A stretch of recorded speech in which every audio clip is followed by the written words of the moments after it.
Have you ever made a huge mistake in your freelance writing business that you thought there's just no way I can come back from this?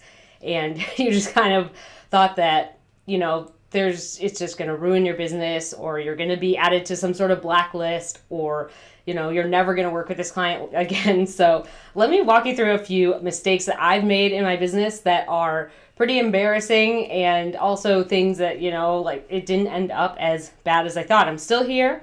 Still a freelance writer, still working with all these different clients that I really love. So let me kind of alleviate your anxiety a little bit here, because I used to worry a ton. It used to be one of my biggest fears as someone who is a freelance writer trying to start out was, I'm going to end up making this big mistake and then no one's going to hire me again. Like, I'll never be able to be a freelance writer, and I'll never be able to, have all these things. Oh, Vicky's here. Hi, Vicky. And I just thought, man, it's just going to be a huge mistake. Like, I will be added to some sort of list where everyone hates me. And it's not true. It doesn't happen. It's not real. And so I'm going to walk through, I'm going to lead up to my biggest, one of my biggest mistakes. And I hope that this is helpful to kind of alleviate some anxiety that you've had. So one of the mistakes I've made is that I have pitched different editors at the same magazine, or I end up pitching the wrong editor at a magazine. So I thought that I needed to pitch this person, and I pitched the wrong person, and they were like, actually, you need to talk to Stephanie, like, not me. So I've pitched all the different kinds of wrong editors before. I made mistakes on putting the wrong names in their emails. Like, I have sent the wrong things to the wrong people, or made mistakes in their email, or put too many emails on the thing. Like, I've made all these different errors in my business when it comes to magazines. So if you're ever worried about sending the wrong pitch to the wrong editor, or if you're ever worried about trying to send a pitch and you just don't know who to send it to, like, I have sent pitches to all the wrong people, and I've still gotten gigs. They forwarded the message to the right person, or they have gotten back to me and just said, like, hey, I don't think this is a fit for us, but next time pitch this other person.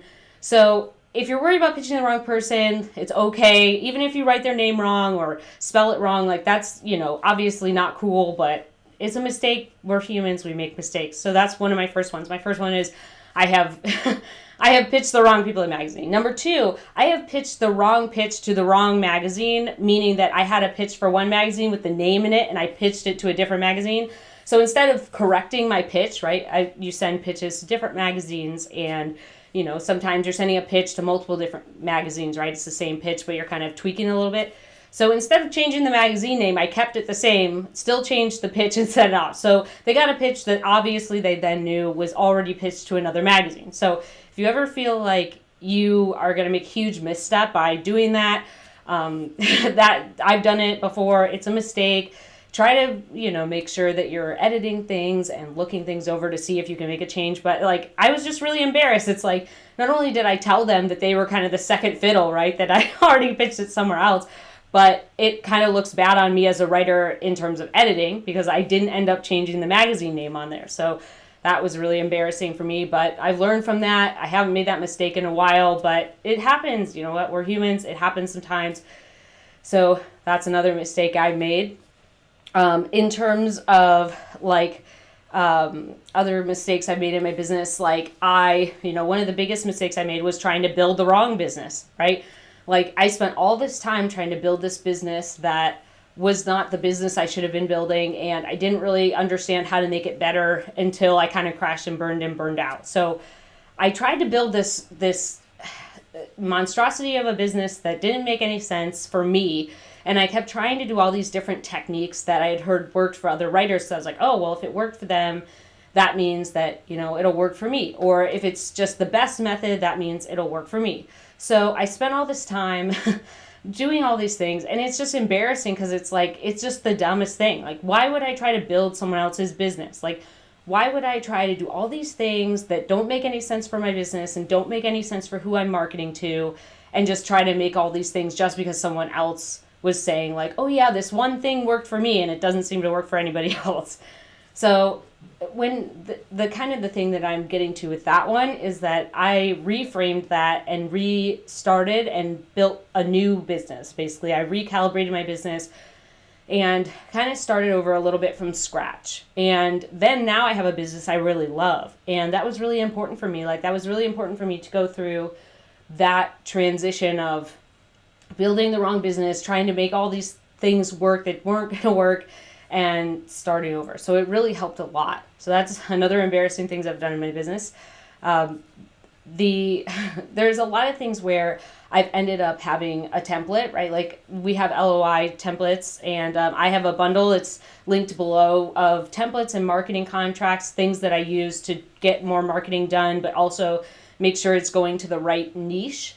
But I have sent those to the wrong people, right? I've sent those templates that were meant for one industry to a different industry by accident, or I've sent them from one person and forgot to change the company name, or forgot to change the name of the person. Like sometimes that's what happens when you have templates. You make mistakes and you end up with things that you wish, that you wish were not templatized, just so that you didn't make these mistakes, right?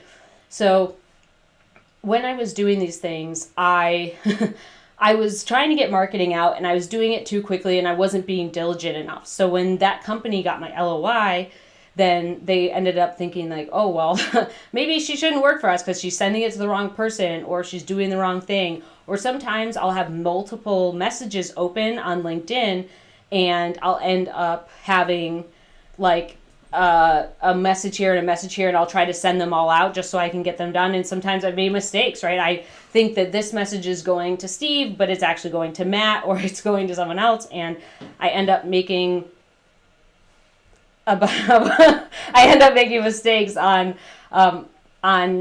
what happens with these LOIs. So that's another embarrassing thing I've done. I have been on calls with people where I've made mistakes. I've been on calls with people where I get on a call and I, made a mistake. I thought I was on a call with this business, but I was actually on a call with another business, and I had to do some recon while I was on the phone. And that was earlier on. That really hasn't happened in the last few years. But early on in my career, I was like, oh crap, I'm not actually on a call with this person. I'm on a call with this person. And it's just kind of like when you are trying to do too many things at once, that's when you end up making mistakes like these. Like that's when you end up trying to, pigeonhole trying to like guide things in the wrong direction, or you try to like do too many things at once, or it's just a whole thing. So if you've ever made mistakes like this, like you put the wrong name on there, you put the wrong publication name, you sent the wrong pitch to the wrong magazine, you sent the wrong LOI template to the wrong person, or you got the name of the magazine wrong, or there's just all these different things. Like I have made all these different mistakes, and I'm still here.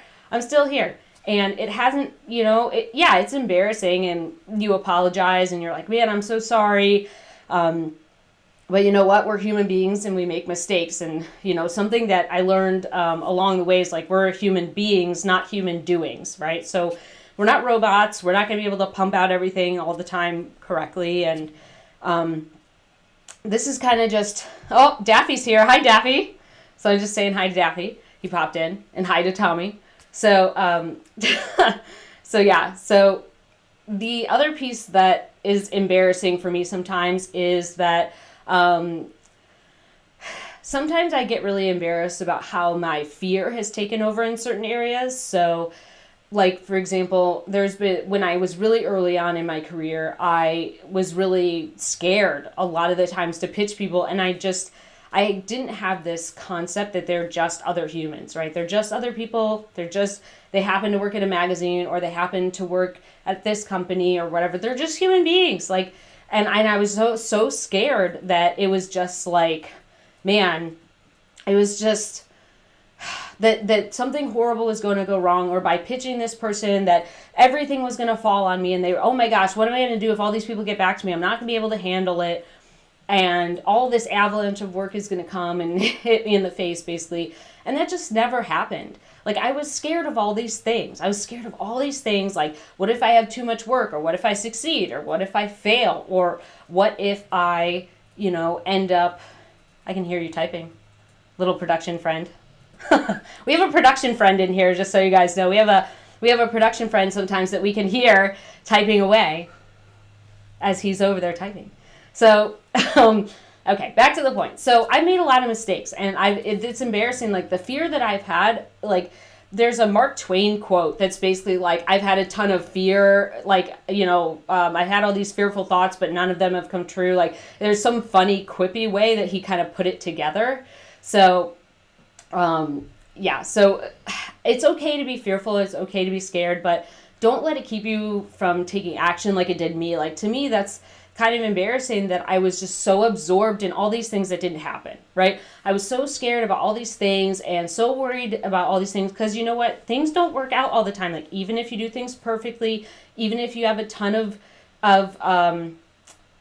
experience, even if you know what you're doing, like, I know like other freelance writer friends who have been writing as long as I have or longer, and they still have clients where it just doesn't work out, or they make a mistake or something happens. Like, we're human, we're regular people. Like, all we have to do is kind of fix that. So if you're feeling a lot of fear and you're feeling scared about the future and you're feeling like if you make a mistake, everything will avalanche and go downhill, then let me alleviate that for you. Like, I have made tons of mistakes. I have been held back by fear. I've been held back by like all these different ideas that I was not good enough, or I couldn't write well, or my clients were like pitying me by working with me, or this idea that I just couldn't do it, that I was never going to get there. I was never going to make enough money, or I was never going to get the clients I wanted. And I was never going to write the things that really mattered to me. And I was never going to be able to build a business that I really liked. It was always going to be this trudge and drudge thing. But it's not true. It's kind of, a lot of it's in your head. And here's a good example too. When I was first starting out, so like my first reported article that I ever did, it took me a month. It took me a month to not only source everybody, like I had to find interviewees, interview them, put all my notes together, write it, edit it, turn it in. It took me a month. It took me a whole month to do one article. It absorbed all of my time and energy. And now it's like I can get 10 or 20 of them done, depending on complexity, like in a month, right? So, and there was a long while where I was doing 20 to 25, like maybe not 25, but like at least 20 interviews a week. Well, maybe it was 25 at one time. It doesn't matter. So I was doing like 20 to 25 interviews per week. And the very first time I did it, it took me a whole month to do 3 interviews. I think it had 3 interviews, and it took me a whole month to do the interviews, find the people, put everything together. And that's not so much embarrassing and not so much a mistake, but it kind of shows, I think, what those mistakes have helped me get to. Like when I started, it took me a whole month to do that. And now it's like I do a lot in a month because I have processes, I have sources that I can always go back to. I know the steps to do everything. And sometimes I think it's really important to make those mistakes, even if they're embarrassing, even if you feel like it's the worst thing you've ever done in your business. Sometimes it's really important to make those mistakes because they teach you the processes to actually finish up the project that you're working on. It's teaching you the evolution of how to get quicker, how to get the work done in a way that makes sense but is efficient. And it's not like you're sitting around all the time trying to just like figure out what to do. Because that's what I did. That month was like me figuring out what to do. I was trying to figure out how do I find people, or how do I get them on the phone, or how do I set up interviews, or what do I do with these transcriptions, or like, and I tried to transcribe everything myself. That kind of leads into another mistake I made for a long time, for years. For years, I used to tell my partner, that I had to transcribe everything myself. I was like, I need to transcribe it because otherwise I can't remember it. Like, it really helps me to hear the tape again, hear the recording again, because then I can remember, like, oh yeah, they said this is important, I need to remember this is an important quote. And I was like, if I get the transcript, I'm not hearing it again, I won't be able to remember. And I did this for years. Like, I wasted hours and hours and hours transcribing my own interviews and doing this. Like, there's robots that do it. There were robots that do it. And all I had to do was put it in the little robot. Like, Temi is what I use, or you can use Rev, but Rev is like real people doing it, so it's a little bit more expensive. But there's Otter.ai. There's all these different tools that will just do it for you. They will just take it and transcribe it for you. But I wasted all these hours doing it because I kept thinking like, no, I have to hear it. And I did at the beginning. To be fair, I did at the beginning. It just helped me kind of stick on remembering what they said. But as I did more interviews, I didn't need to be transcribing my own notes. I could have just done it through a transcription service. And it's just kind of one of those things where you get in your own way, right? Like I just kept wasting all this time. So I just kept wasting all this time doing things that I didn't need to, because I thought that I needed to do these things because of, oh, I need to hear it. And so, like, I could just read it. It was going to be okay. I would remember it. And that's just, it's embarrassing, a waste of time. It's embarrassing, like, waste of all this stuff that I'm not going to get back. It'd take me a long time to transcribe things. It's not quick for me to do. And it would just be another part of the process of writing interviews of writing articles where I take the interviews and instead of just kind of moving the process along, like other journalists, I was like, you know what, I need to make this extra hard on myself. I need to transcribe everything too. So I think that as you're learning the process, that's part of it, is like you're trying to figure out how to do it, how to be efficient, how to make it work, but then also kind of like how to get out of your own way and stop doing the dumb stuff. So I'm going to tell you guys, like, we're about halfway. So I'm going to tell you guys my most embarrassing one. And I'm going to give you a little update. And then also, like, if you feel like this has been funny or helpful or useful in any way, feel free to like it. Feel free to share it. Subscribe to the channel if you feel like, you kind of want to get some more freelance writing advice. This one's a little offbeat. I've got my Christmas sweater on. I look like a candy cane today. I'm like a little Christmas elf. And, it's Christmas, so why not? So Merry Christmas to everybody. Happy holidays. I'll do a quick update, and then I will tell you guys, like, so far, one of my most embarrassing things. So they're asleep down here. Let me see if I can wake them up. Minnie, you want a Treato? Oh, good girl. Good girl. Bear, you want a Treato? You're awake? Good girl. You want a Treato? Good job, buddy. Good job. Well, no one's wearing their Christmas PJs today. Everybody said they weren't interested in Christmas PJs today. They said they just want to be in the fur. They just want to be in the fur. They want to be natural. So they're natural today. They just kind of feel like they're, Christmas is a time to just be themselves. So I'm going to give a few more Treatos to you and you. Good job, guys. A+. All stars. You're the cutest and I love you. Good girl. All right. Oh, yay. Merry Christmas, puppers. Treato. Yes, we call them Treatos. They know that word. If I say Treato, they get really excited. Like, let's see if I can get them to do it on camera. Minnie, do you want a Treato? Oh, there's the head tilt. You want a Treato? Good girl. Barry, you want a Treato? Good job, buddy. Good job, guys. So, Vicky also says, I'm going to put this up here. So she said, this is useful to people who think they work too slowly to make the business profitable full time. That's totally true. I used to think because other people worked quicker than me that I was not supposed to be a freelance writer. That's something that I struggled with a ton. Like, I thought that because I worked slower than some of my friends, or because it took me a longer time to do things, that I just shouldn't be a writer. That, like, oh, well, if I can't do it quickly, then I shouldn't do it. But then I learned that it's not really about being quick per se. It's about doing the work that resonates with you, and then that kind of fills a process in itself. If you're doing a ton, like, there was this, in the beginning, you would do like a lot of blog posts, right? You're like, sweet, I'm making a lot of money because I'm writing 20 blog posts a month. Like, no.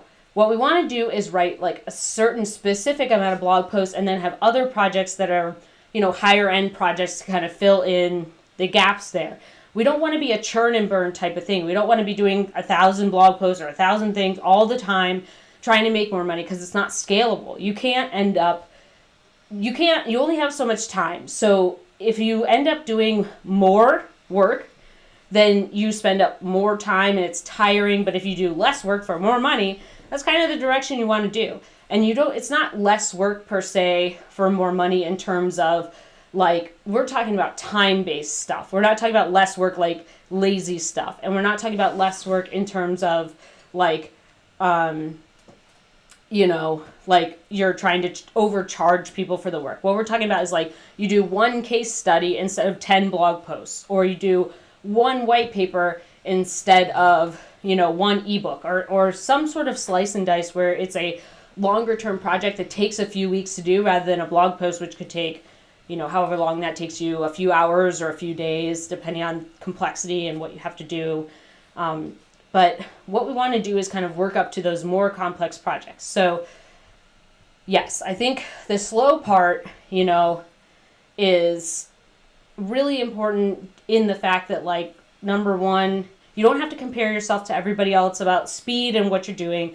Number two, it's okay to work slow. I think I'm naturally I work slower than other people. Like, I think compared to my friends that I know who are also freelance writers, or even people beyond me, like, I think I'm kind of slow in getting work done. It takes me a little bit longer. It takes me a little while to kind of like formulate things and edit and write.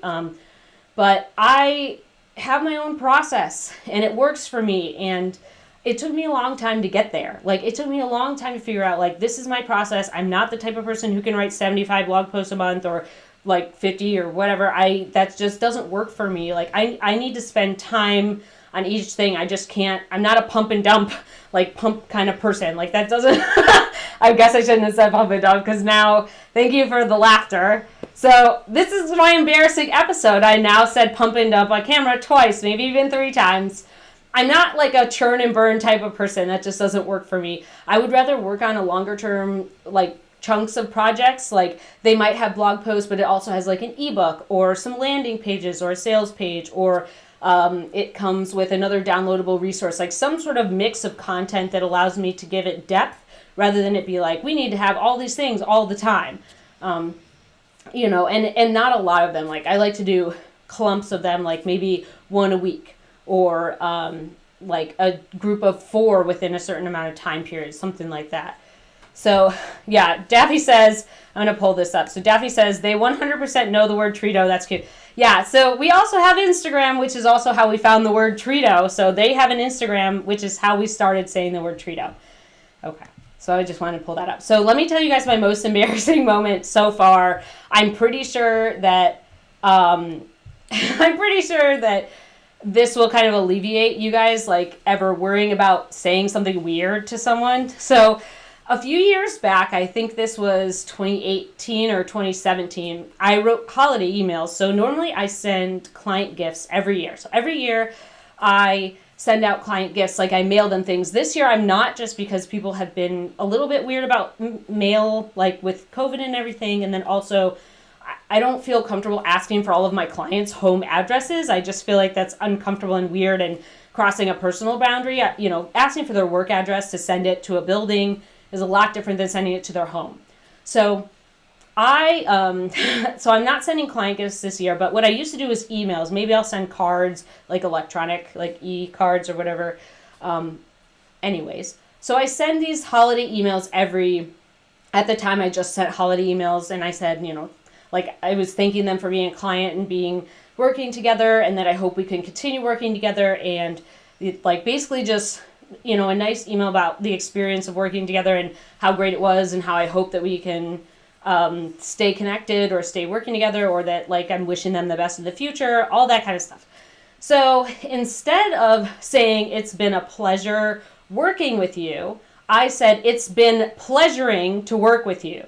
It's been pleasuring to work with you, or it's been a pleasuring to work with you, right? So instead of saying it's been a pleasure, I made it sexual and made it weird and said it's been a pleasuring to work with you. So that made me feel really embarrassed, because I had read it like 60 times. I was like, okay, this is what it's going to say. I've read it a bunch of times. Maybe I was tired. Maybe I don't know. Like, I don't know what happened, but I read it a ton of times, like, and it just slipped by me. It's been a pleasuring, like, in my brain, I was like, yep, it says it's been a pleasure.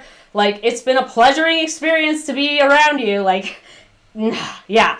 But, so even though I sent these holiday emails to all of my best clients, like, I'm sending these emails to all of my best clients saying, like, thank you it's been a pleasuring being with you, right? Like, saying that to the people who I've loved working with the most. After that, I got work from it. Like, I still got work. People were like, yeah, it's been great working with you too. Like, we'd love to keep working with you. Here's an article. Here's this thing. Like, let's talk about this part. Like, I got work. Even though I said something weirdly sexual, I made a typo, I made a mistake, I still got work from it. Like, and everyone answered. Like, every one of my best clients answered me, and some of it was work, and some of it was kind of stuff that I think was more delayed in terms of work, but I still got work from it. So even though you can make weirdly sexual, uncomfortable emails by accident, or you can make weird, Daffy just said it's a pump and dump experience. Yeah, that would be way worse. That would be way worse than saying it's been pleasure. Yeah. So, yeah. So I said this, but I still got work. And you know why? Because I had a track record with these clients of doing a good job. I already had proven throughout the year, I had already proven that I did a good job, that I make very few errors, that I'm a pleasure to work with, not a pleasuring, and that I turn things in on time. I listen to their feedback. I ask for feedback. I do the edits, and I don't complain, and I do all the things they ask me to do. So even though I made a typo, a really embarrassing one that I'm still embarrassed about now, and my partner and I still joke about it, like we'll probably be joking about it today, that I still got work, and I'm still here, and I'm still working. So as long as I apologized, right? Like I went back and I was like, oh my gosh, I'm so sorry that I wrote this in the email, but it happens. Like, I don't know what to tell you. Like, I normally don't make typos. My work is very clean normally. Like, I know other writers who have VAs or other people read their work for, like, typos and mistakes. Like, not reading their work in terms of context and making sure the pieces make sense, but, like, actual typos or missing words. Like, when I get my stuff read and edited, it's mostly for, like, am I crazy? Does this all flow together and make sense? So I make very few typos and very few mistakes. And it just so happens I made a really embarrassing one on a holiday email to my best clients, and it happens. It just happens. I think the best thing that I learned from it is, like, you have to have a really good track record, and you have to show up and do your best work, and sometimes you're going to make embarrassing mistakes. It happens, and I wish I didn't make it, but I also can't tell you, like, it wasn't bad either. Like, I got work from it. It's still a funny thing that happened. Like, I don't know. I mean, I guess I find it embarrassing for several different reasons still. Not the same embarrassment that I originally felt, but I'm hoping that this story of, like, you guys out there that think sending one email will make a mistake, or one email will put you on a blacklist, or you're afraid of doing this thing, or like that because you're a writer, like everything you do has to be error-free and perfect, and like, oh my gosh, I'm a writer, so I have to do this, like even my emails have to be grammatically correct, and oh my gosh, I have to do all this. Like, we're regular people, we're not robots. Like, that's kind of the thing, right? Like, robots, this is my own opinion, but robots would have a really hard time replacing humans as writers, because robots are very, right? They're just going to write to the thing. But the thing I've always kind of held on to is, like, you have to know grammar rules to break them. Robots don't know grammar rules to break them. They just know grammar rules. They don't know how to break them. They're like, this does not fit in, this does not compute, right? We're not robots. We're humans, and we know how to make a sentence that is grammatically correct, but give it style and make it sound like us, and give it that thing that really humans can give it. And even though I made that mistake in that email, and I made a jillion mistakes, I'm probably sure there's tons of mistakes I'm not even thinking of right now when I was thinking about this episode that I could bring up, and you guys would be like, oh my gosh, that's the dumbest thing ever, why did you do that? But I'm still here, and I think mistakes kind of help you learn. There's a lot of times we make mistakes, and like now I double check. I have like someone else read my holiday cards. Like, I write things by hand. Like, I do it a lot different now to try to avoid all these other issues, right? But I still kind of, sometimes when you think you're doing really well and you have a little mistake and it takes you down from your pedestal a little bit, I think that kind of helps. It brings you back to reality, reminds you that it's okay to make mistakes. It's okay to be embarrassed. It's okay to do something wrong. And if someone comes back and they were like, that's totally inappropriate, you should have never done that, like, oh my gosh, like, don't work with that person anymore, because they're expecting a level of perfection that's not real. And even if you apologize, and even if you do all these things and they're still upset, like, I don't know what to tell you, don't work with them. If people make mistakes, it would be better just to laugh about it. It would be better just to kind of move on and be like, yeah, like, it's been great working with you too, and just apologize for the typo, and yeah, a robot. Yeah. And Daffy says when a robot tries to make sentences, a lot of the times it gets a loop and a loop and yeah. Yeah. So I'm going to pop this up just because it's funny. Like, I might be missing a software thing here, but yeah. So, like, there's tools that you can use, right? There's little robot tools that'll, like, check your work for grammar and mistakes and check your work for plagiarism and check your work for all the, like, first of all, if you're writing an original piece from your own research, you should not have plagiarism. So there's that. Second, if you're having a robot check for grammar and punctuation mistakes, like, I think you need to spend some time actually learning more about grammar, like actually learning about sentence structure, actually learn, like, so that you don't have to rely on a tool to do it for you. So I would spend some time actually learning about it more so than relying on the robots. That's just me. But yeah, so these are my embarrassing moments, and I probably have a lot more, to be honest with you. Like, maybe people are embarrassed by this sweater that makes me look like Where's Waldo? I don't know. Like, sometimes we make embarrassing mistakes as freelance writers, and we kind of just have to deal with it. And that just happens. It just happens to us sometimes. But I'm here to tell you that, you know, it's okay. It's going to be fine.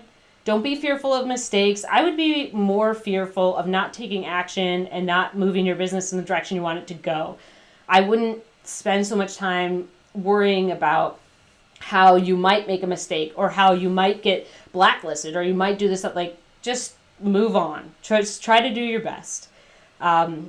And try to think about positive things that can come out of it. Like, maybe you're going to make an impression on someone with your weird thing that you did, and they were like, oh yeah, then they just remember you, right? Like, maybe they don't remember you for the best reason because you made this weird typo, but they still remember you.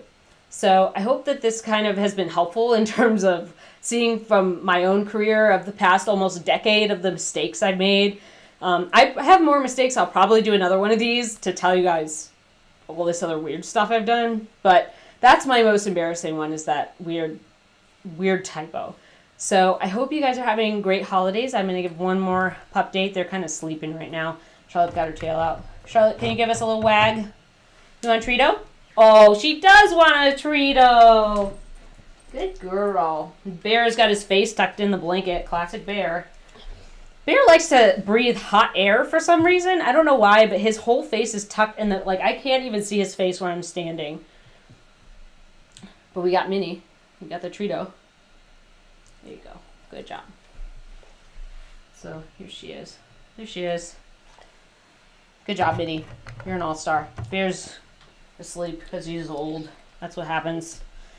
All right. Well, I hope you guys enjoyed my holiday live stream. I hope you guys feel a little bit better about mistakes you made in your business or embarrassing things you've done. I've done a lot of them. So thank you guys for showing up. If you feel like this has been helpful, if you feel like this has been funny or weird or share worthy or whatever, feel free to share it. Feel free to hit the like button below, subscribe to the channel, and I will see you guys next week. We're going to talk about some cool 2021 things, and yeah, hope you guys have a great rest of your Christmas and holiday time off and a great 2021, like heading towards the new year. So bye. Hope you have a great day.